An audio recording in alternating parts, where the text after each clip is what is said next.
Bueno, vamos a hacer los problemas para... Entonces dice, un gas monoatómico está confinado a moverse en dos dimensiones. De tal manera que la energía es pura energía cinética, no hay energía potencial. Entonces dice, ¿cuáles son las capacidades caloríficas por mol a volumen constante y a presión constante?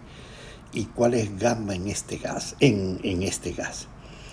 Entonces, este problema es una aplicación del principio de equipartición de la energía. El principio de la equipartición de la energía dice que si tenemos un gas en equilibrio térmico, por cada grado de libertad tenemos una energía, un medio de kT por partícula. Como este gas está restringido a moverse a dos dimensiones, entonces tenemos 2 grados de libertad. Entonces, ¿qué pasa? Entonces este es el gas está restringido a dos dimensiones, a la hoja, al plano de existen átomos, los átomos chocan con las paredes, rebotan y no hay interacción entre un átomo y otro, no hay colisiones internas, están muy separados y la probabilidad de una colisión de un átomo con otro es muy pequeña, y lo que queremos es aplicar el principio de equipartición de energía. Entonces el principio de equipartición de energía dice toda la energía interna por molécula es un medio de kT. Entonces, como tenemos un medio de kT por cada grado de libertad, como tenemos 2 grados de libertad, toda la energía toda la energía interna por molécula es kT. Si tenemos n moléculas, toda la energía interna será nk por t. Pero n por k es r, entonces estamos r por t. Y la derivada parcial de u con respecto de t a volumen constante es ahora r. Entonces, esto es lo que se llama la capacidad calorífica por mol a volumen constante.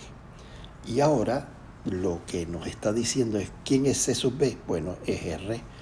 ¿Quién es C sub P? En termodinámica hay una relación entre C sub P y C sub P para un gas que dice que C sub P es C sub P más R. Entonces C sub P en este caso sería 2R. ¿Y quién es gamma? Bueno, pues gamma está definido como el cociente de los dos de las dos capacidades caloríficas a presión constante y a volumen constante. Entonces el cociente sería C sub P, 2R sobre R, de manera que gamma es 2. Y colorín colorado, este cuento se ha acabado. Vamos al siguiente.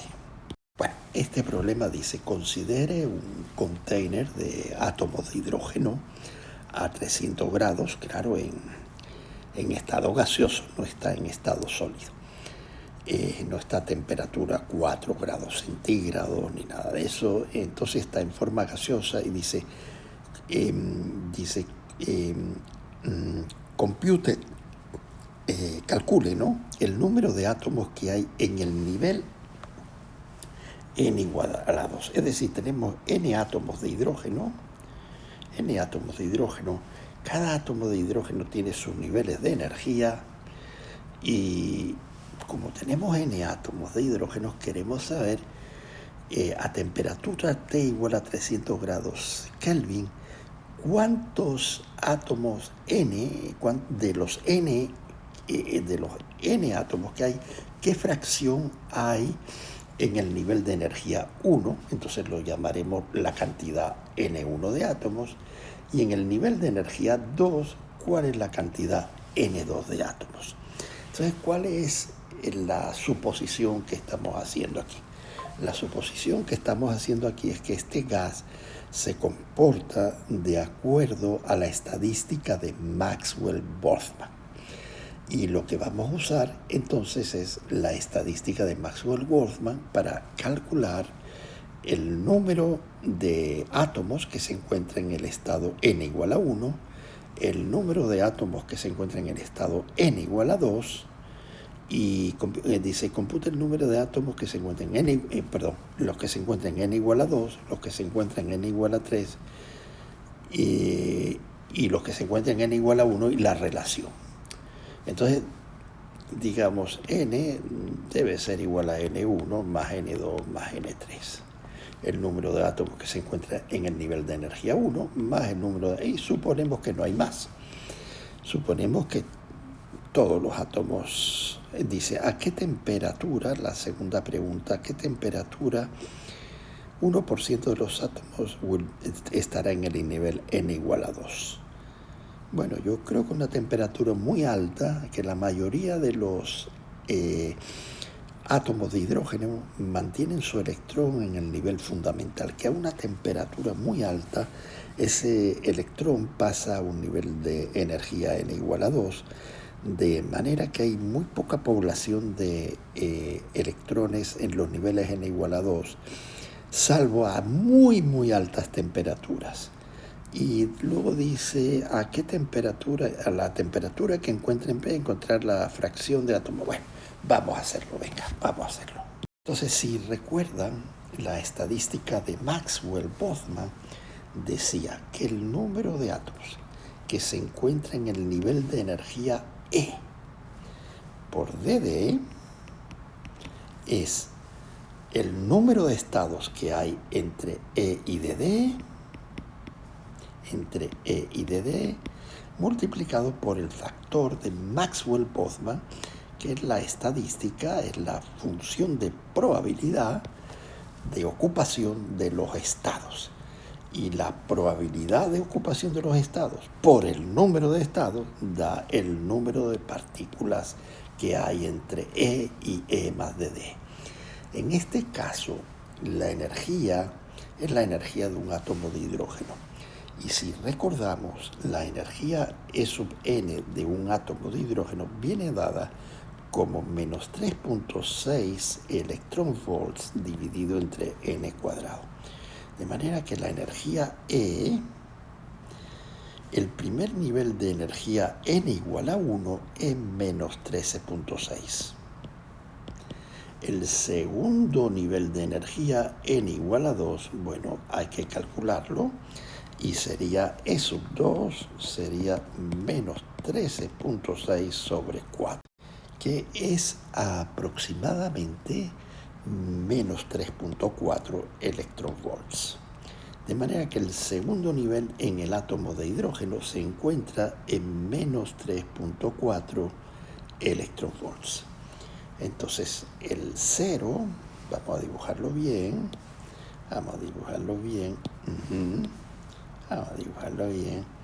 Entonces este es el nivel de energía. Y el 0 obviamente se encuentra aquí. El nivel fundamental está en n igual a 1. El nivel n igual a 2 es este. Y el n igual a 3 es E sub 3 dividido, es menos 13.6 dividido entre 3 al cuadrado, que es 9. Y esto es aproximadamente 1, algo, ¿no? 1,5 más o menos, 1.5. Déjenme usar la calculadora. Segundito. 1,511 electronvolts. Y déjenme usar la calculadora para E2. E2, 3.4. Sí, está bien. Entonces tengo estos niveles de energía. Tengo la función de distribución de Maxwell-Boltzmann. La función de distribución de Maxwell-Boltzmann depende de la energía, a muy alta energía, menos ocupación. Es decir, la función de distribución de Boltzmann hace así con la energía. Entonces, a muy alta energía, poca probabilidad de ocupación. Entonces, F sub P en la estadística de Maxwell-Boltzmann es que la probabilidad de ocupación es igual a una constante A que depende del número de partículas por E elevado a menos E sobre KT. De manera que esta es la curva E menos E sobre KT. Entonces, ¿cuál es el número de partículas que encuentro en el estado E1? El número de partículas que encuentro en el estado E1 es el número de estados disponibles para ser ocupados por la probabilidad de ocupación de ese estado. Entonces vamos a hacer esos tres cálculos para los tres estados disponibles del átomo de hidrógeno. F sub m de E2 y vamos a calcular cuál es el número de partículas. Y esto lo podemos poner N1, N2 y N3. Lo podríamos llamar el número de partículas que existe en el nivel de energía E3 es el número de estados disponibles a la energía E3 por la función de distribución de Maxwell-Boltzmann a la energía E3. Entonces vamos a hacer estos cálculos, vamos a hacer las relaciones y vamos a ver lo que estaba diciendo al principio, que hay muy pocos, a una temperatura alta, hay muy poca ocupación de niveles de energía excitados. Entonces vamos a hacer el cálculo. Entonces para hacer el cálculo vamos a escribir esto, una constante de proporcionalidad. Como G de 1 es A por E elevado a menos E sobre KT, entonces, como no sé cuál es la A, porque tendría que tener el número n de partículas, entonces puedo poner que esto es proporcional a G de E1 por E elevado a menos E1 sobre KT. Y aquí puedo poner proporcional a G de E2, proporcional donde la constante de proporcionalidad es la A, E a la menos E2 sobre KT. Y aquí puedo poner G de E3 por E elevado a menos E3 sobre KT. Muy bien, entonces ahora vamos a ver quién es G de E1. G de E1 es el número de estados disponibles que hay para cada molécula en el estado fundamental, en n igual a 1. En n igual a 1 puedo poner dos átomos de hidrógeno, uno con spin hacia arriba y el otro y el electrón del átomo de hidrógeno, uno con spin hacia arriba y otro con spin hacia abajo. De manera que G de 1 es 2. Y G de 2, el nivel de energía 2, es 2S2, 2P6. Entonces tengo un nivel de energía donde en el nivel de energía n igual a 2 puedo poner en total el electrón del hidrógeno en 8 maneras diferentes. 6 maneras aquí y 2 maneras aquí. Entonces tengo 8 estados disponibles. Entonces G de E2 sería 8. Y G de E3 es para el estado de energía 3. ¿Y quién sería G de E3? Bueno, les recuerdo que cuando n igual a 3 en el átomo de hidrógeno, L es igual a 2, 1, 0. Y M es desde menos 2 en menos 1, 0, 1 y 2. Entonces, cuando n igual a 3, entonces la configuración es, cuando L igual a 0, es S, tengo 2. cuando L igual a 1 son los P, cuando L igual a 2 son los D. Entonces, ¿cómo es la estructura electrónica? Es 3S2,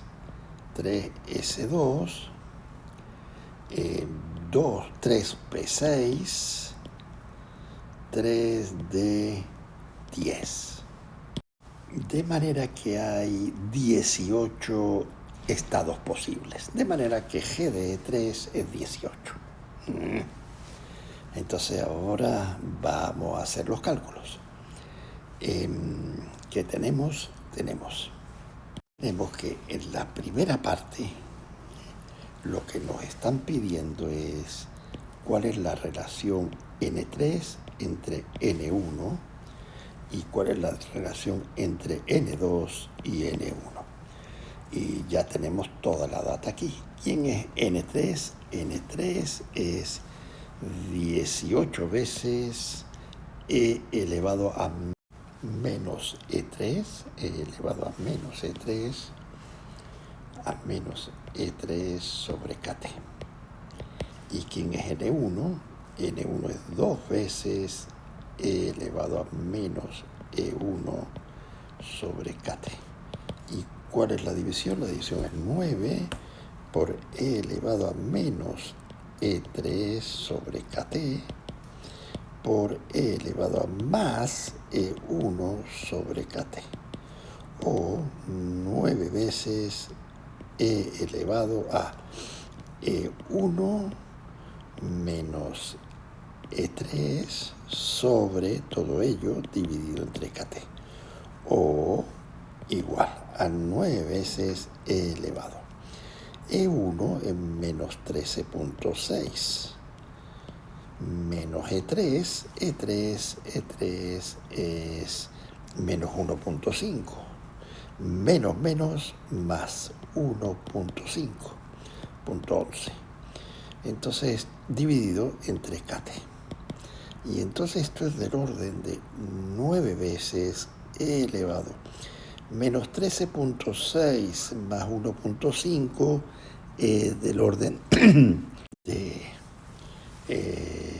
13, es del orden de 12, ¿de acuerdo? Menos 12 punto algo, menos 12. Entonces, dividido entre KT.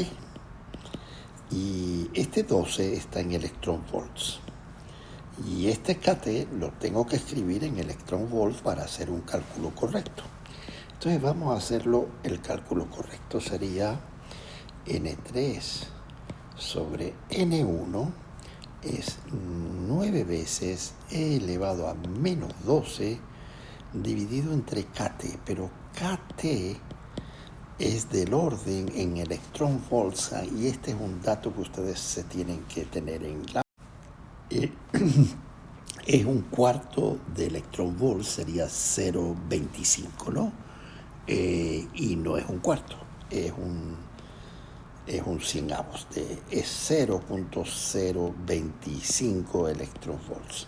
Es decir, si multiplican K, que es del orden de 10 a la menos 23, 10 a la menos 23 joules por grado Kelvin, y lo multiplican por la temperatura 300 grados Kelvin, y lo transforman en electron volts, le va a quedar 0,025 electron volts. Entonces tenemos que dividir el 9 entre KT, y tenemos que dividir el 12, que son 12 electron volts, entre 0.025 electron volts. Y ahora el exponente no tiene unidades, y eso es lo correcto de un exponente E a la algo. E a la algo nunca tiene unidades. Entonces E a la menos 12 dividido entre 0.025, esto es del orden de, déjenme echar la calculadora un segundito, de 480. Entonces esto es del orden de E a la menos 480. E a la menos 480 es un número muy pequeño. En realidad aquí había un factor de proporcionalidad.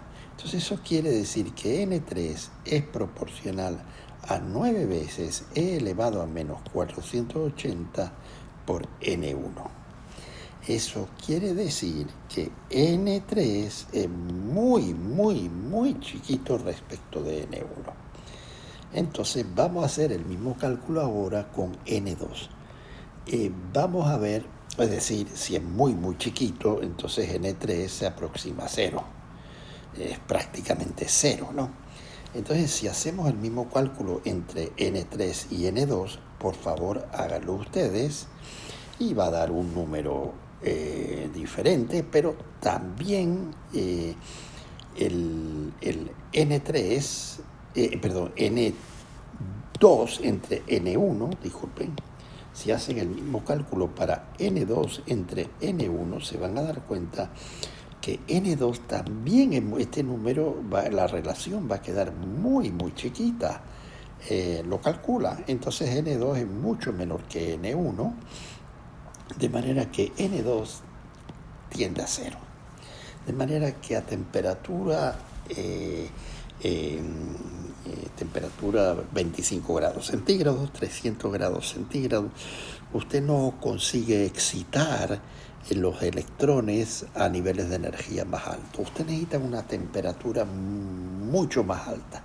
Y yo creo que esa es la segunda parte. Déjenme leer. La segunda parte dice, ¿a qué temperatura encontrará usted 1% de los átomos en el nivel n igual a 2?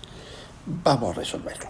Entonces, para resolverlo, la parte B lo que nos está diciendo es que nosotros ahora queremos que N2 entre N1 sea el 1%, es decir, valga 0.01. Pero por otro lado, nosotros sabemos que N2 entre N1 es G de 2 por E elevado a menos proporcional, ¿no? E2 sobre KT dividido entre G de E1 por E elevado a menos E1 sobre KT. Entonces esto nos obliga a hacer de nuevo las ecuaciones para obtener quién es T ahora. Entonces 0.01, G de 2 era 8, G de 1 era 2, y aquí va a quedar E elevado a menos, E2 era 3.4 y E1 menos 13.6, esto va a quedar menos 10.2, menos 13.10, más o menos 10.2 entre KT. Entre KT, la K la conozco, lo que no sé es a qué temperatura T es posible mantener N2 sobre N1 el 1%, igual a 1%. Entonces, ahora tengo que resolver esta ecuación. Esto del orden de, esto es 10 a la menos 2, ¿no? Entonces 10 a la menos 2 es 4 veces E a la 10.2 entre KT. Entonces, para resolver esta ecuación y obtener T, ¿qué tengo que hacer? Bueno, tomo logaritmos en ambos casos, logaritmo en base E. Tomo el logaritmo neperiano en base E de 10 a la menos 2, de 10 a la menos 2, que esto es menos 2 por el logaritmo neperiano en base E de 10. Y esto es el logaritmo neperiano de 4 veces E a la 10.2 entre KT. Y mi objetivo es saber quién es K por T o T, porque K ya lo conozco. Entonces esto va a quedar igual al logaritmo neperiano de un producto, es el logaritmo de la suma de más el logaritmo neperiano de E a la menos 10.2 sobre KT. Y el logaritmo neperiano en base E de 4 es un número positivo, probablemente un poquito mayor que 1, un poquito mayor que 1.3 probablemente. Y el logaritmo neperiano en base E, como logaritmo neperiano y la función exponencial son recíprocas uno de otra, esto es igual a menos, son inversas una de otra, no recíprocas, a menos 10.2 sobre KT. Entonces, esta ecuación me permite calcular K por T. Entonces, vamos a hacer el calculito, a ver cuánto queda. Entonces tendremos aquí menos 2 veces logaritmo neperiano en base e de 10 menos logaritmo neperiano en base e de 4 igual a menos 10.2 entre kt. Con lo cual T, la temperatura T, será igual, o K por T, si ustedes quieren, será igual a menos 10.2 dividido entre algo negativo. Entonces al final se convierte en algo positivo. Logaritmo neperiano de base e de 10 más el logaritmo neperiano de 4. Entonces ahora hay que echar los números, ¿no? Entonces, si se acuerdan, la constante K, es importante esto también tenerlo en el bolsillo. La constante K por T es energía. Entonces K es en joules por grado Kelvin. Y el valor de la constante K es del orden de 10 a la menos 23. Entonces K vale, en realidad vale 1.3 por 10 a la menos 23 joules por grado Kelvin. El 1.3, si se acuerdan bien, pero por lo menos el grado, el orden de magnitud de la K, que es 10 a la menos 23 joules por grado Kelvin, deben de saberlo. Y para usar este valor de K, no lo puedo usar aquí porque el 10.2 está en electronvolts. Y este 10 ya no me acuerdo de dónde venía, pero tengo que usarlo en electronvolts por grado Kelvin. ¿Y cómo convierto de joules a grados Kelvin? Bueno, un electronvolts es la energía que agarra un electrón de carga Q por D, Q por la diferencia potencial. Es la energía que absorbe un electrón de carga 1.6 por 10 a la menos 19, que es la carga del electrón, cuando usted la deja caer sobre una diferencia potencial de 1 voltio. Entonces, cuando usted deja caer el electrón sobre una diferencia potencial de 1 voltio, él absorbe un electronvolts. Esa es la definición de un electronvolts. Entonces, como E por V es energía, Q por V, Q por el potencial, esto es energía, un electronvolt es energía, es una fracción de un joules. Y entonces, ¿cuántos joules son un electronvolt? Es 1.6 por 10 a la menos 19 joules. Entonces, como aquí lo que tengo son joules, como tengo K igual a 1.3, K igual a 1.3 por 10 a la menos 23, tengo que dividir, esto es en joules, para convertir de joules a electronvolts, tengo que dividir entre 1.6 por 10 a la menos 19. Y la división de estas dos me da un K en electronvolts por grado Kelvin. Y la división 1.3 entre 1.6 es como 0.80 y 10 a la menos 23 por 0.80 por 10 a la menos 23 menos 19, 10 a la menos 4, o del orden del 8 por 10 a la menos 5. 8 punto algo tiene que ser, pero bueno, más o menos. Entonces, este K, entonces cuando calculo la temperatura T aquí, yo tengo que dividir este número entre K, pero el K que debo usar es 8 por 10 a la menos 25 electronvolts por grado Kelvin. Y eso me dará una temperatura que será una temperatura altísima para conseguir solo que el 1% esté ocupado. Puede ser 10.000 grados Kelvin. Por favor, calcúlenlo y me dicen. Bueno, pasamos al siguiente problema. Bueno, vamos al siguiente problema que dice a temperatura 5800 grados Kelvin. Esta es la temperatura a la cual está el Sol. Entonces, ¿qué pregunta? Imagínense, usted tiene partículas que siguen la distribución de Bose-Einstein a esa temperatura, ¿no?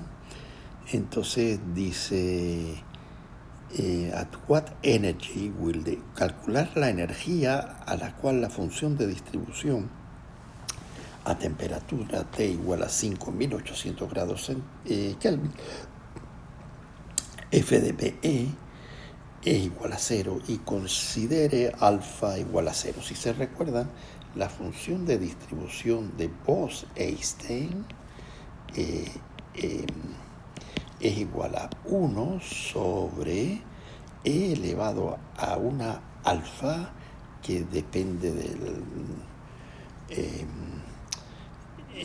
dependería del número de partículas, pero en este caso, para fotones y bosones, para bosones, alfa es 0. Entonces esto es un 1. Entonces voy a quitar aquí el 1.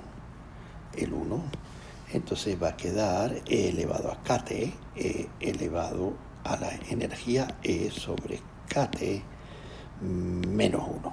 Esta es la función de distribución de Maxwell-Boltzmann y en realidad no es una probabilidad, es una densidad de probabilidad. Es probabilidad por unidad de energía.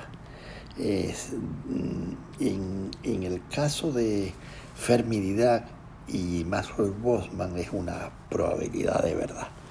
Esto es más bien es una densidad de probabilidad.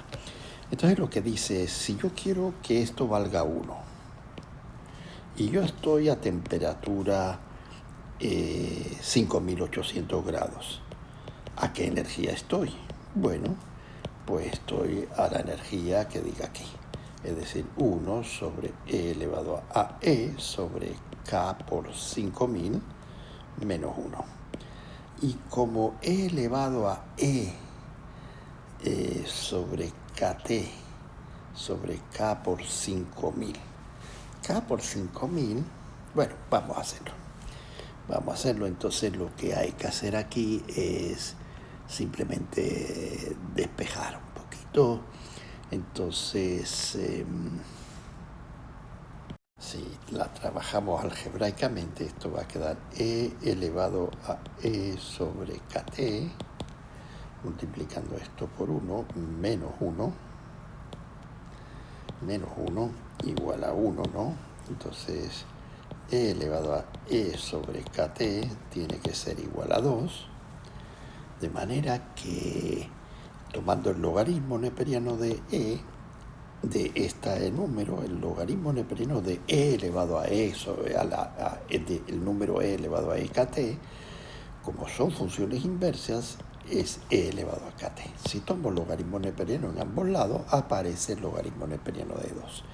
Y lo que yo quiero saber es a qué energía tiene esta función de distribución cuando vale 1 y vale K por T por logaritmo neperiano de 2. ¿Y cuánto es K por T? K por T es 1.3 por 10 a la menos 23 joules por grado Kelvin,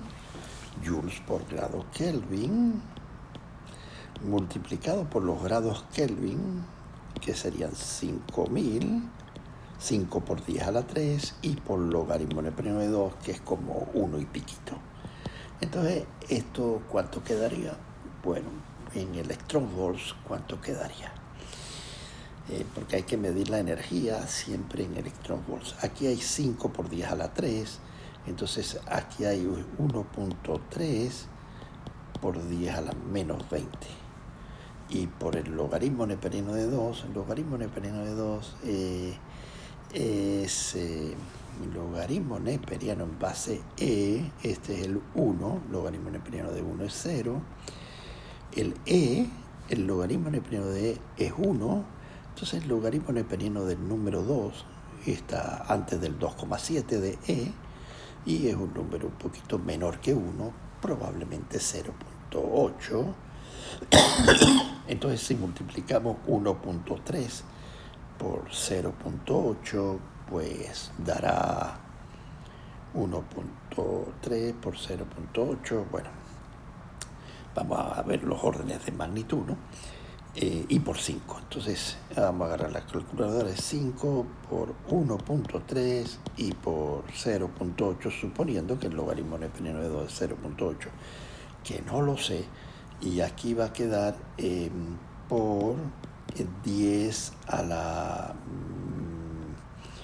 menos 20, ¿no? 10 a la menos 20, 10 a la menos 20, y esto va a quedar en joules, pero yo lo quiero en electronvolts. Entonces yo sé que si yo divido esta cantidad, como un electronvolts es 1,6 por 10 a la menos 19 joules, bueno, pues para convertir esta cantidad en joules, divido esto entre 1.6. Entonces va a quedar 5 por 1.3 por 0.8. Bueno, vamos al siguiente problema. Dice que agarre la ecuación 852, que ya la vi en el libro, es esta. T sub C es la temperatura crítica, es la temperatura a la cual la condensación de Bose-Einstein ocurre. Y a medida que usted baja más allá de la temperatura crítica, más cerca del cero absoluto, usted consigue mayor condensación, significa que consigue mayor número N0 en el estado fundamental. Entonces el problema, la verdad, no tiene mucho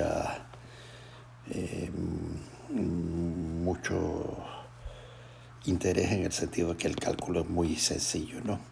Entonces, para t igual a 3 veces t sub c sobre 4, simplemente sustituyen aquí en t 3t sub c sobre 4 y quedará 1 menos 3 cuartos elevado a la 3 medios.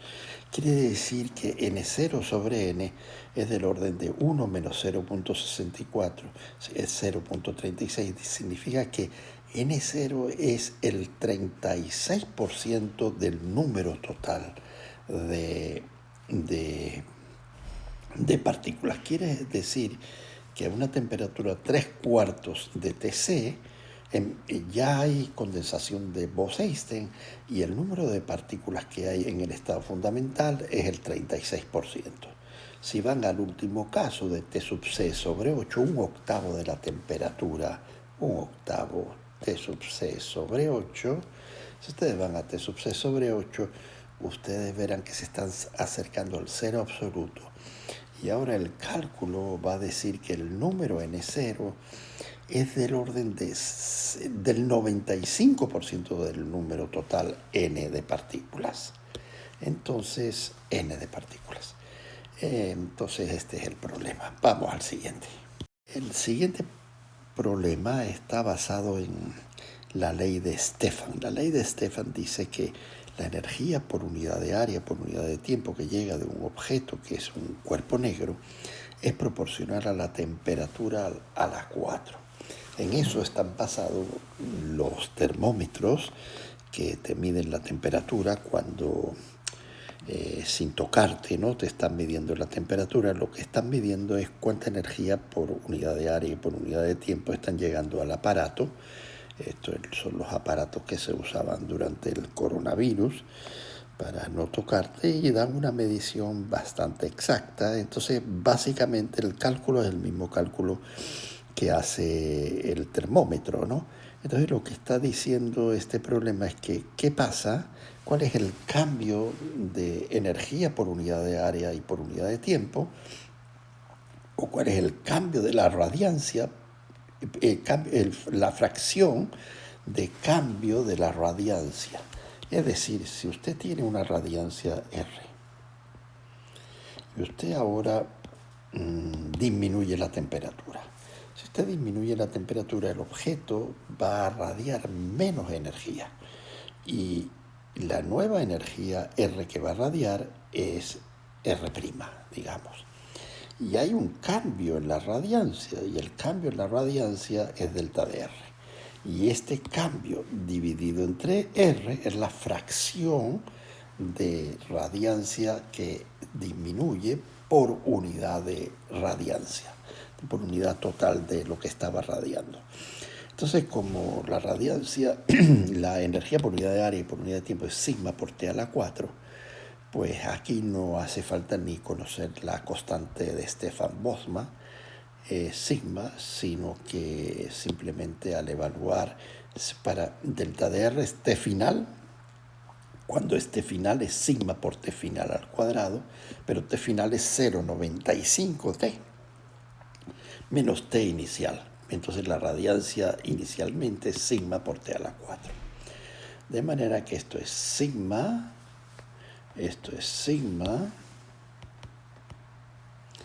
por T a la 4, que multiplica 0,95 menos 1, dividido entre sigma por T a la 4. 0,95 a la 4, 0,95 a la 4 menos 1. Y dividido entre sigma por T a la 4, de manera que es 0,95 menos 1. Y lo que quiere decir es que cuando usted disminuye la temperatura solamente en 5%, ahora la disminución menos 0,19, usted recibe menos energía, 19% menos energía por unidad de área y por unidad de tiempo. Así que si el Sol ocurriera ese efecto, que su temperatura bajara en 5 grados, estaremos recibiendo en la Tierra 19% menos de la energía que estábamos recibiendo antes de que ocurriera el cambio. Bueno, vamos al siguiente problema. Bueno, vamos a analizar este problema 841, que en realidad no lo capto muy bien, pero vamos a analizarlo. Dice aquí que la distribución de velocidades, de acuerdo a la distribución de Maxwell-Boltzmann, bueno, es esta. Tiene un valor máximo aquí. Aquí está el valor promedio de acuerdo a la función de distribución de velocidades, donde f de v depende de v cuadrado por e elevado a menos mv cuadrado sobre kt. Esta es la f de v. Entonces dice que se le hace un agujerito a la caja, un agujerito chiquitito, de manera que ahora dice aquí que el número de partículas que existen con velocidad v ahora es, cuando abres el agujerito, las que están incidiendo en un instante de tiempo. En un instante de tiempo es v por la función de distribución f de v, que es esta, v cuadrado por e elevado a menos mv cuadrado. Ahora, ¿por qué este es el número de partículas? ¿Por qué no veo claro por qué el número de partículas que están saliendo por el agujerito es proporcional a la velocidad? Vamos a ver si hay... las que están saliendo son todas. Eso es lo que no veo esta ecuación. Pero bueno, en general el cálculo es muy sencillo. Asumiendo de que esto sea cierto, lo que está pidiendo es cuál es la energía cinética promedio de las moléculas que salen por el agujerito. Entonces, para calcular la energía cinética promedio, lo que tenemos que hacer es calcular la energía cinética promedio, o calcular un medio de m por v cuadrado, o calcular un medio de m por el promedio de v cuadrado, que es distinto del promedio de v al cuadrado. Entonces, ¿cómo se calcula el promedio de v al cuadrado? Bueno, se agarra la función v cuadrado, se multiplica por la función de distribución, pero la función de distribución es v cubo por e elevado a menos mv cuadrado sobre 2kt, y se divide, bueno, esto es todas las velocidades desde 0 hasta infinito, y se divide por la integral desde v igual a 0 hasta infinito de v cubo por e elevado a menos mv cuadrado sobre kt. Y lo que el problema está diciendo, que si ustedes hacen esta integral, que yo no la voy a hacer, dice que este promedio es 2kt. Es decir, un medio de m, bueno, esto va a ser 2kt. Pues hay que hacer la integral. Pero bueno, esta es la idea. Honestamente no entiendo esta ecuación que él da por hecho de que por el agujerito el número de partículas que incide en un instante de tiempo dado es v por la función de distribución de velocidades. Pero bueno, me disculpan, ya se me ocurrirá.